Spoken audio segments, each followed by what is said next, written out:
ഇന്ന് ഞാൻ ഒറ്റയ്ക്കല്ല, കൂടെ വിവീനെയും കൂട്ടിയിട്ടുണ്ട്. ഞങ്ങൾ രണ്ടുപേരും ഇന്ന് പോകുന്നത് പാരീസിലെ ഐഫൽ ടവറിലേക്കാണ്. ബൈ ദ ബൈ, ഇന്നത്തെ നമ്മുടെ സവാരി ടെസ്ലയിലാണ്. ആദ്യമായിട്ടാണ് ഞാനും വിവീനെയും ടെസ്ലയിൽ ട്രാവൽ ചെയ്യുന്നത്. ഇതുവഴി മുകളിലേക്ക് നോക്കിയാൽ നമുക്ക് ആകാശമൊക്കെ കാണാവുന്നതാണ്, അതേപോലെ തന്നെ ഇത് തുറക്കാവുന്നതുമാണ്. വിവിയൻ ആദ്യമായിട്ടാണ് ഐഫൽ ടവർ കാണാൻ പോകുന്നത്, അതുകൊണ്ടാണ് അവൾ സദാസമയം പല്ലിങ്കരിച്ചുകൊണ്ടിരിക്കുന്നത്.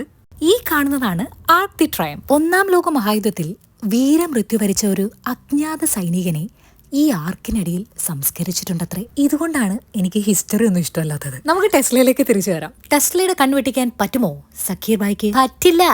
അപ്പൊ തന്നെ ഡിറ്റക്ട് ചെയ്ത് സ്ക്രീനിൽ തരും. ഇതാണ് ഗൈസ് നമ്മൾ വന്ന ടെസ്ല.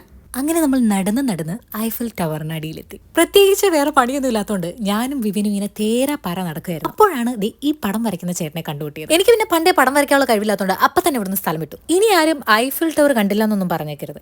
ഇതാണ് മക്കളെ ഐഫൽ ടവർ. ഈ പ്രാന്തിയെ പോലെ ഐഫൽ ടവറിന് മുമ്പിൽ നിൽക്കുന്നത് വേറെ ആരുമില്ല, ഞാൻ തന്നെയാണ്. എനിക്ക് പിന്നെ പണ്ടേ മുട്ടറ്റം വരെ മുടി ഉണ്ടായതുകൊണ്ട് നല്ല അനുസരണയാണ്. ഒരു ഫോട്ടോയിലെന്നല്ല, ഒരു വീഡിയോയ്ക്ക് പോലും എന്റെ മുടി എന്നോട് സഹകരിച്ചില്ല. ആർക്ക് നഷ്ടം? മുടിക്ക് നഷ്ടം. അതുകൊണ്ട് എനിക്ക് വിഷമമൊന്നുമില്ല. എന്നെ പോലെ ചപ്ര മുടിയുള്ളവർക്ക് ഇരിക്കട്ടെ ഈ ഉമ്മ. ആ ബോട്ടിലുള്ളവരൊക്കെ നമ്മൾക്ക് ടാറ്റ തരുന്നുണ്ടായിരുന്നു. അപ്പൊ പിന്നെ നമ്മളും കുറയ്ക്കാൻ പാടില്ലല്ലോ. അപ്പൊ ഞങ്ങളും പിന്നെ ടാറ്റ കൊടുത്തിട്ട് നമ്മൾ നിന്നിരുന്ന ബ്രിഡ്ജിന്റെ താഴേക്ക് പോയി. അണ്ടർ ദ പാരീസ് എന്ന മൂവിയുടെ ലൊക്കേഷനുകളിൽ ഒന്നാണ് ഈ സ്ഥലം. സംഭവം സിനിമയാണ്, സാങ്കല്പികമാണെങ്കിലും എനിക്ക് ഷാക്കിനെ പണ്ടേ പേടിയാ. ഇനി സത്യത്തിൽ ഇവിടെ സ്രാവുണ്ടോ?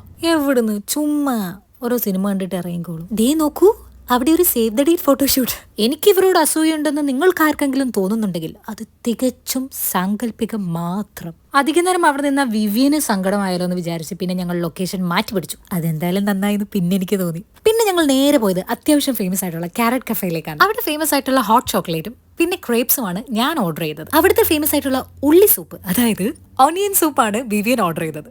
വിശപ്പങ്ങ് കൊടുമുടിയിൽ എത്തിയ കാരണം അതൊന്നും റെക്കോർഡ് ചെയ്യാൻ പറ്റിയില്ല. നീ കൊണ്ടുവച്ചതാണ് ബെസ്റ്റ് സെല്ലിംഗ് ആയിട്ടുള്ള വായിൽ കൊള്ളാത്ത പേരുള്ള ഏതോ ഒരു ക്രീം. സംഭവം കലക്കി തിമിർത്തു. ഇനി കുറച്ച് ഡാൻസ് ആവാം. എനിക്ക് പണ്ടേ വശമില്ലാത്ത ഒന്നാണ് ഈ ഡാൻസ്. കഴിഞ്ഞ ഒളിമ്പിക്സിന്റെ ഭാഗമായി ഇവിടെ കൊണ്ടുവച്ചിരിക്കുന്ന ഈ സാധനത്തിൽ ഇവർ കയറി ഫോട്ടോ എടുക്കുന്ന കണ്ടപ്പോൾ എനിക്കും എന്തെന്നില്ലാത്തൊരു ത്വര. ഞങ്ങളും കയറി എടുത്തു ഒരു ഫോട്ടോ. രാത്രിയിൽ ഐഫൽ ടവർ കാണാനാണ് കുറച്ചധികം ഭംഗി എന്ന് എനിക്ക് തോന്നിയിട്ടുള്ളത്. ഇതെന്റെ മാത്രം സംശയമാണോ എന്ന് എനിക്കറിയില്ല. ഐഫൽ ടവറിൽ എത്ര ബൾബുകൾ ഉണ്ടായിരിക്കും? കണക്ക് പ്രകാരം 20,000 ഉണ്ടത്രേ. സൂര്യാസ്തമയം കഴിഞ്ഞാണ് ഐഫൽ ടവർ കത്തുക. അതായത് ദാസ, എല്ലാ മണിക്കൂറിന്റെയും ആദ്യത്തെ 5 മിനിറ്റ് ഈ ലൈറ്റുകൾ ഇങ്ങനെ ബ്ലിങ്ക് ചെയ്തുകൊണ്ടേയിരിക്കും. പിന്നെ രാത്രി 1 മണിയായാൽ കലാശക്കൊട്ടാണ്. 5 മിനിറ്റ് എന്നുള്ളത് 10 മിനിറ്റായി മാറും. ഈ ഐഫിൽ ടവറിന്റെ ഒരു കാര്യങ്ങളെ. ഇനി കുറച്ചു നേരം ഒരു പണിയുമില്ലാത്ത എന്റെ പ്രഹസനങ്ങൾ കാണാം. വരൂ, കടന്നു വരൂ. ക്ഷണിച്ചിട്ടും ആരും വരാത്തത് കൊണ്ട് അവിടെ നിന്ന് ഞാൻ തന്നെ വട്ടം കറങ്ങി. അപ്പൊ ഇപ്രാവശ്യത്തിന്റെ പാരീസ് യാത്ര എല്ലാവർക്കും ഒത്തിരി ഇഷ്ടമെന്ന് വിചാരിച്ചുകൊണ്ട് നിർത്തുന്നു. Take care, Tata, bye bye.